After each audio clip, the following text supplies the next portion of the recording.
The promise given on page 3 in Genesis 3:15 is that there's a human seed who will not only not give in to spiritual evil, but will overcome and defeat it at its source. Yep. Deal with the real problem. Deal with the real problem at its root. And so you leave the Hebrew Bible going, you know what we need around here? We need a new human who won't give in to spiritual evil, who will somehow overcome the evil one, but also in a way to rescue the evil people who are captive to Babylon, to the evil one and its social manifestation in Babylon. Or would have been Roman Empire. That's right. Babylon becomes a symbol to refer to any and all human cultures that turn their values. Nazi Germany is Babylon, and the Roman Empire is Babylon. That's right. And America's Babylon. I mean, 100%. Totally.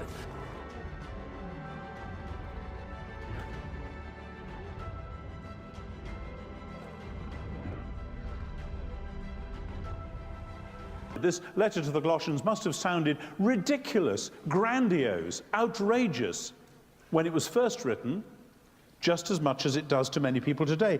Colossae was a small town inland from Ephesus on the western coast of Turkey, and this letter was written more or less when the whole known world was agog with news of the new bright young leader who was taking over the world's sole superpower. Sound familiar? Many people in the world of ancient Rome and its satellites all around the Mediterranean were excited to think of this bright young man taking the helm of the most powerful nation on earth. I am eager to say that there are no parallels between this and your new situation, because the name of the new emperor who succeeded the old doddery Claudius was, of course, Nero, who started in a blaze of glory and excitement, very quickly let it all go to his head. And just in case you might forget the importance of a new emperor, the Roman Empire had ways of reminding you. In that pre-print, pre-electronic media world, coins were the main mass media. And so they printed the head of famous people like emperors on their coins. I think we still do that in my country and yours. And they put little titles around: Son of God, Lord of the World. Now, it might be tempting to think, well, we don't do anything like that, except, of course, we do, not only on our coins, but on your dollar bill. Yeah, here we are. On the dollar bill, it's got the Great Seal of the United States, which was struck in 1782, and on that seal are the words, Novus Ordo Seclorum. I've been coming to and fro to the States for years, and I only just noticed that the other day. No doubt you were taught about it in school. It's a quote from the Roman imperial poet Virgil, who was basically a court poet whose job was to tell the story of ancient Rome in such a way that it built up and built up and built up to this great climax when at last we have an emperor who rules over land and sea and who has brought justice and peace to the whole world, and prosperity and fruitfulness. A new world order, Novus Ordo Seclorum. So what I wanted to talk about in an important section of your book entitled Demanding Allegiance. You say Christian nationalism demands allegiance. Many Christian nationalists say that the love of their country has blind obedience that often takes the form of an unwillingness to critique the failures of one's nation. A regular practice of American Christian nationalism is to demonize people who ask critical questions about America and its history. So this is where I love the Hebrew scriptures. Because they don't pull any punches. They paint a failed historical account of their own people. And I think it's one of the most intriguing things about the Hebrew scriptures. America, however, is notorious for whitewashing history to tell us, it's a different story than what actually happened. So Caleb, tell us why you think scriptures, including their failures, is so valuable and why Americans should do the same. So confession and repentance are key practices for the Christian life. That if we want to become like Jesus, then, as I think Martin Luther is attributed to saying, all of life is repentance. It's constant prayer, Lord, search me and know me. see if there's any errant way in me, and lead me back to the path of truth. Yeah. And without that practice, it is likely that I will drift into arrogance, pride, selfishness, greed, self promotion, idolatry. It's also a way to protect myself from the subtle temptations of idolatry that disguise themselves as good things. Mm. If I'm unable to criticize or not able to be in the presence of someone criticizing something in my life or that I hold dear, it's likely that they're touching on an idol. Mm. This could be money, this could be power, this could be sex, and whatever it might be. If we're not able in good faith, in trusting relationships, to ask critical questions about something, it's likely that that thing is not allowing questions in my heart because it's become a god. It's become the ultimate thing. And for Americans, we say things like, listen to this language: we're the greatest country, the most powerful country. We're great. Okay, so how do I know in my own heart if my appreciation for and love for America is becoming an idol? How do I know that? How do I know that my love is an overlove? And one of the ways to know is if I can't criticize it. Mm. And so for American Christians, I think it's so critical that we ask honest to goodness, critical questions of our own people, in big part to protect us from idolatry that so easily sneaks in under the guise of patriotism. Mm. I love that. And I'm glad that you were able to bring that context, because that's the dividing waters of us and them in politics is like the silos that they operate in, and not being able to communicate, ask these open-ended questions of ourselves. And, that's why I lose like a lot of and I don't care. Like, I'll be honest with you. I make videos and I will watch subscribers fall off my channel because I'm not promoting Trump. I'm not promoting Biden. I'm promoting allegiance to King Jesus, and that any radical affiliation of either side really prevents you from faithfully following our King. And that's that, for whatever reason, man, that makes a lot of people upset because they don't know where to take me. And I'm glad that we're having some common ground there. So I wanted to, as we're talking about this, and what we said is the Hebrew scriptures are very open and honest about the failures of their people. And I wanted to watch this video with you to kind of go over really understanding this empire that we're in and the history of America, and then discuss together. How's it sound? Great. All right, let's do it. Bloody conflicts and ongoing military tensions mean that countries from nearly every corner of the planet are looking to increase their arsenals. And who, as the world's largest arms exporter, is right in the middle of it all? It's the United States. Who is on the receiving end? With escalating situations in Syria, Iraq, and Yemen, it may not surprise you that the U.S. sells most of its weapons to its Middle Eastern allies.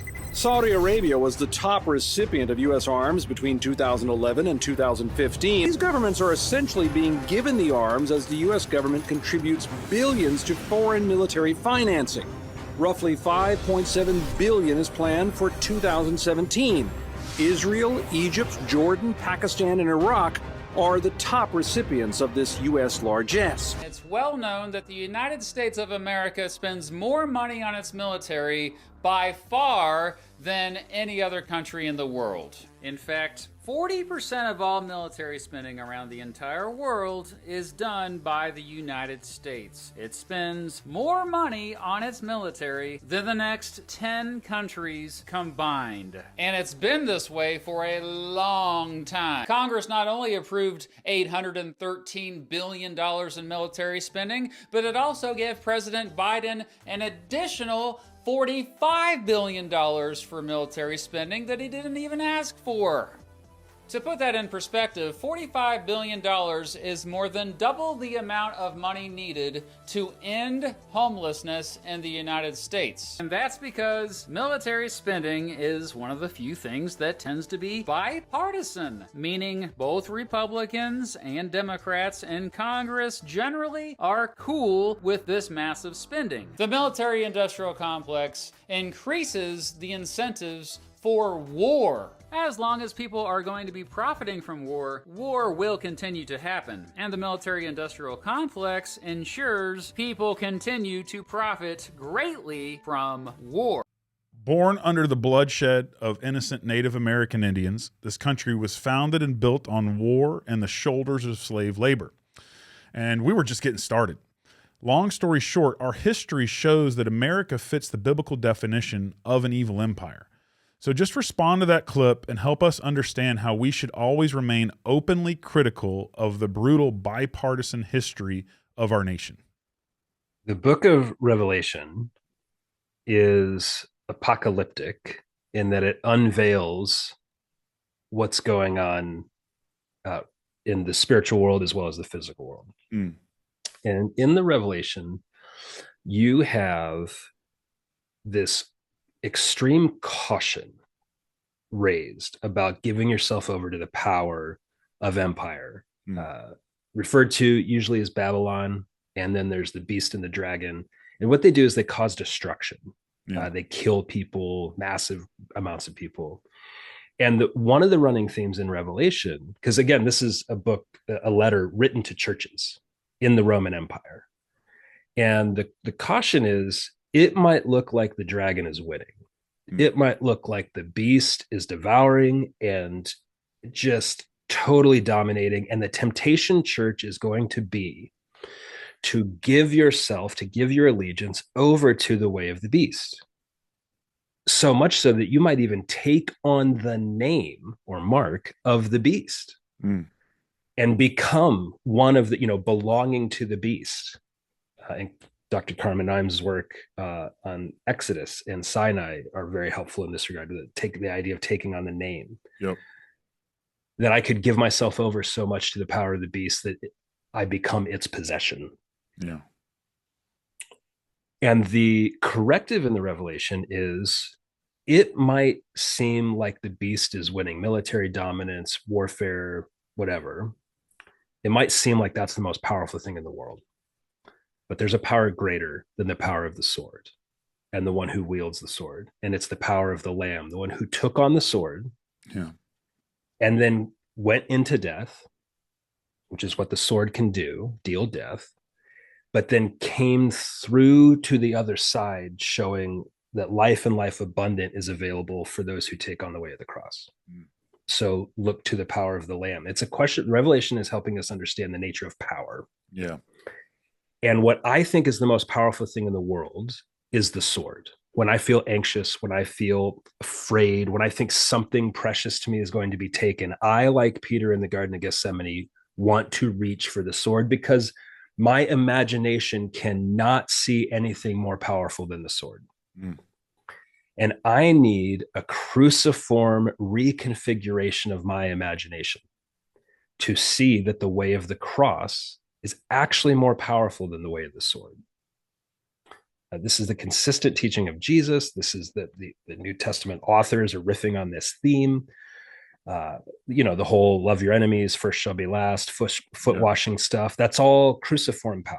It is power, but it's power that nobody imagines is more powerful than the sword. So for me, I am an American. I'm glad to be an American. I'm proud of much of what my people have done.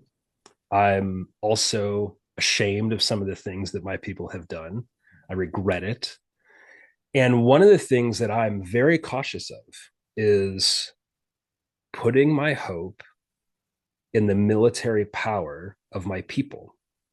It's an ever-present temptation for me. I mean, one of the national icons that we have is a musket. And I am so tempted to give myself over to trusting in the power of human arms and military might. Yeah. And I'll tell you, man, like when things happen globally that put our military dominance in question, I have anxiety about it. And that's something for me to process with the Lord. So I think for Americans, especially as a people who have been, frankly, drunk with military power, we desperately need confession and repentance and Lord, search me and know me when it comes to where we're placing our trust.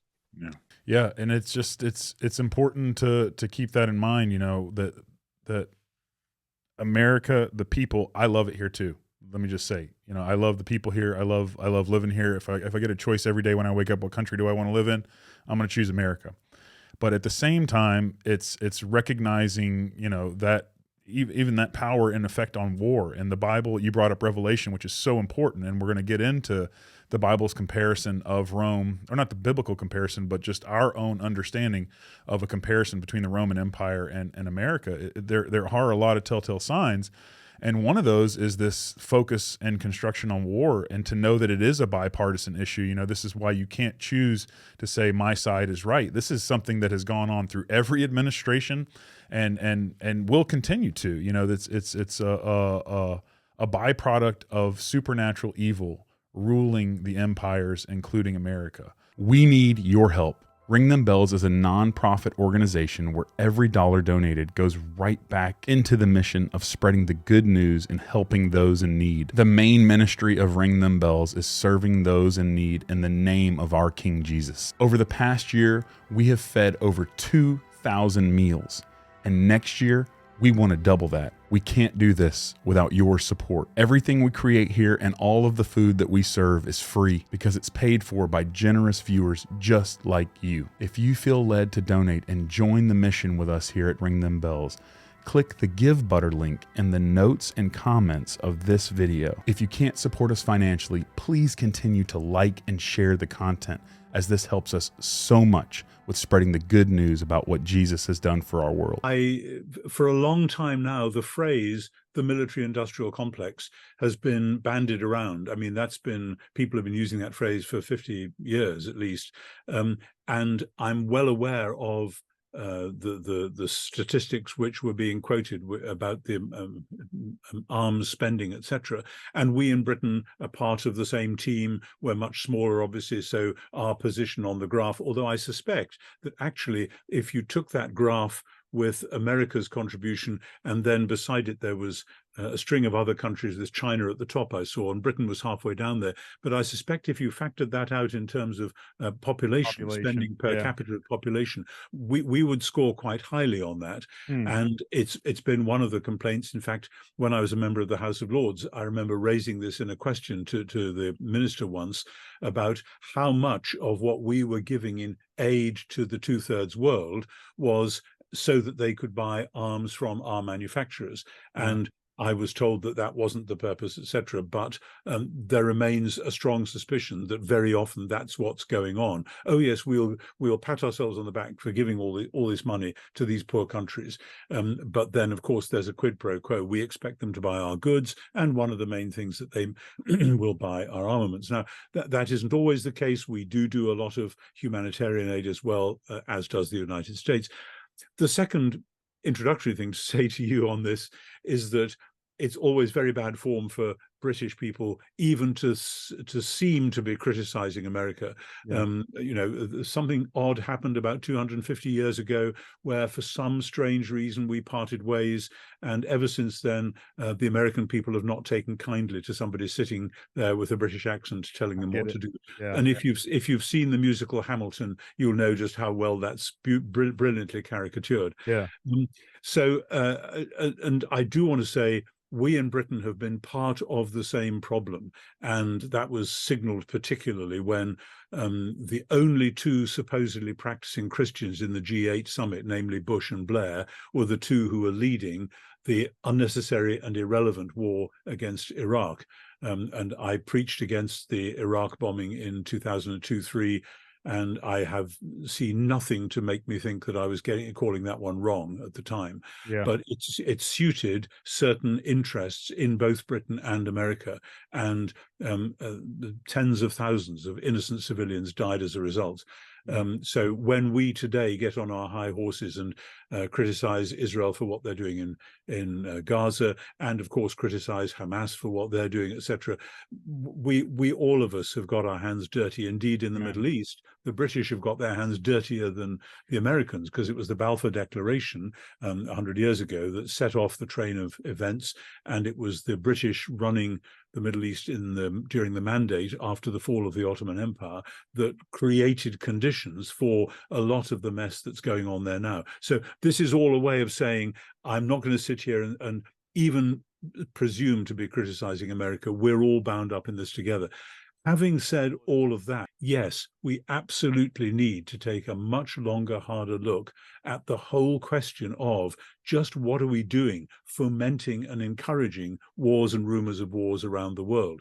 It is as though, and I see this as part of the problem with the Platonic strand of Christianity, that, as you know from Tom Holland's book, Dominion, which I hope you either have read or will read, even the atheists today are borrowing Christian ideas when they're making their atheist arguments, because Christianity has soaked into the conscience of the world. The whole idea of human rights would have been unthinkable in the first century, just unimaginable. Yeah. The reason we have global movements of human rights, the reason the world got together to tell South Africa that apartheid was wrong, etc., is because Christianity had soaked into the bloodstream of so much society. But in the middle of that, we've allowed the Platonic Christianity to take people, so, oh, well, Christianity is about going to heaven. So then if we've got a bit of little local difficulty, then we will send a gunship to sort it all out, or we'll go and we'll use our firepower to teach Johnny Foreigner a lesson.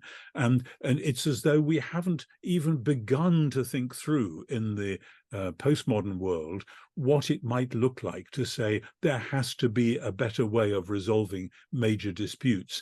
And of course, as you say, or as the report said, there are lots of people who make a lot of money out of war. Some people are saying that the Ukraine war is only going on because there are lots of people making money out of it. I'm not quite sure about that. Seems to me that was a bit of naked aggression, and the rest of the world, I think, most of the rest of the world was right to say we don't approve of naked aggression.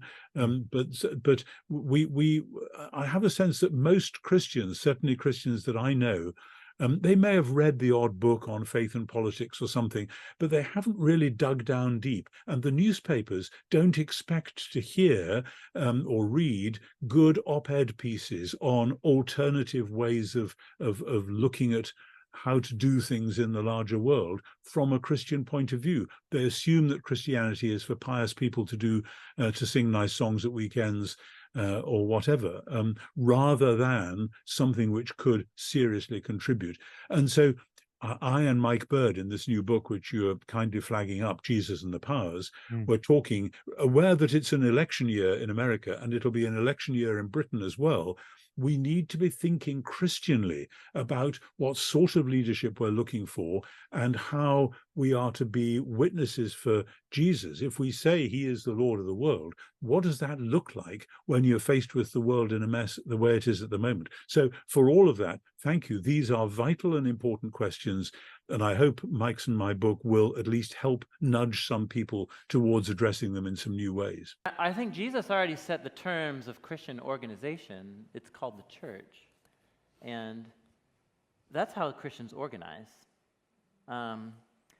Christians can also, as citizens of a particular country, organize with other like-minded groups of citizens, Christian or not, towards a particular purpose or goal. But it seems to me Jesus already set up the means of Christian organization to influence and spread the kingdom of God in the world, and it's the church.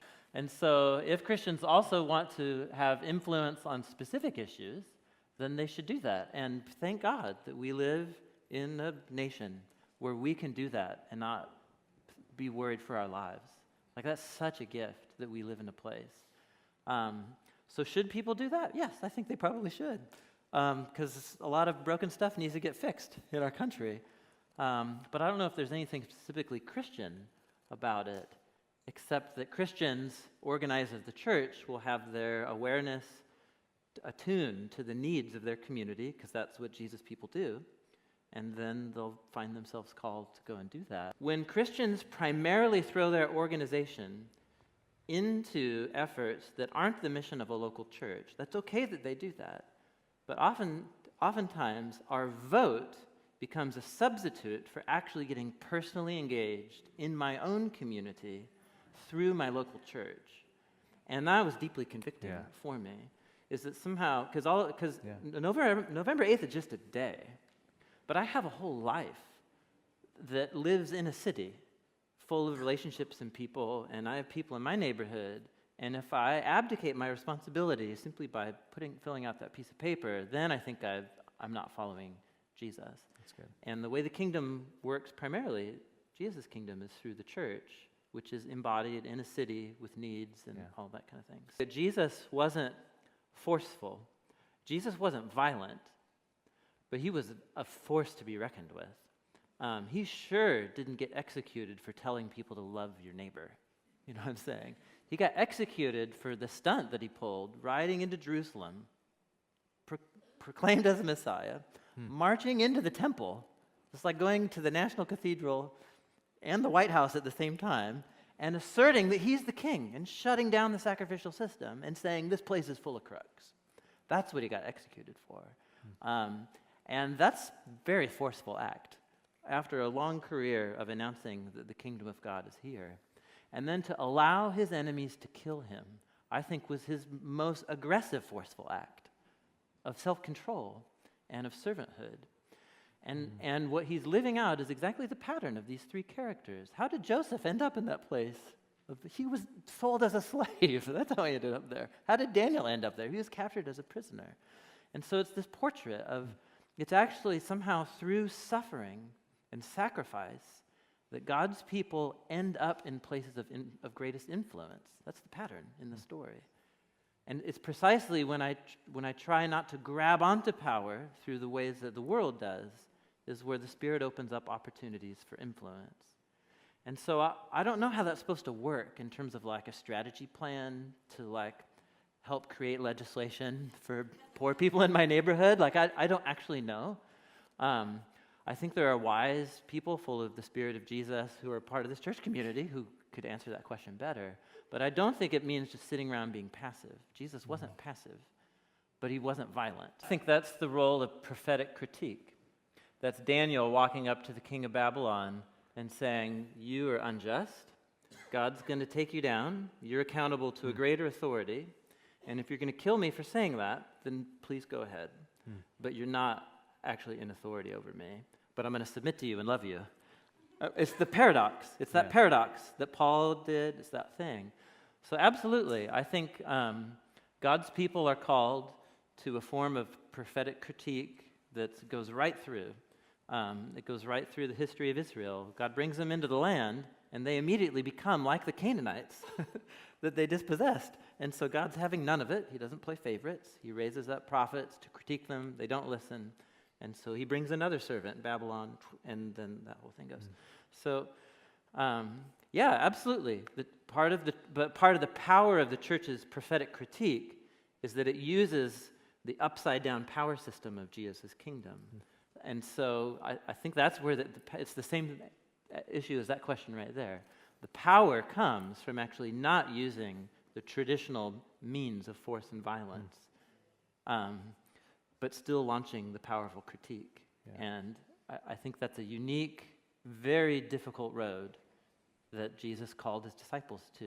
It makes me think of that time when he said following him is like carrying your own execution rack. And I think he meant it. Speaking truth to power, to use that catch line, is dangerous.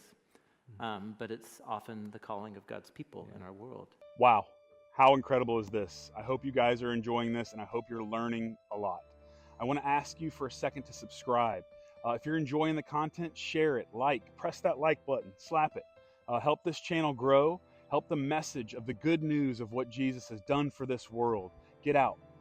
You're a part of this community with me. I always say we, and really it's just me behind the camera, but I've got you guys as support, encouragement, and you're here for the ride, and I'm so grateful for you. So thank you for subscribing, thank you for liking, thank you for sharing the content, and thank you for being a part of this journey with me. Let's get back to ringing them bells.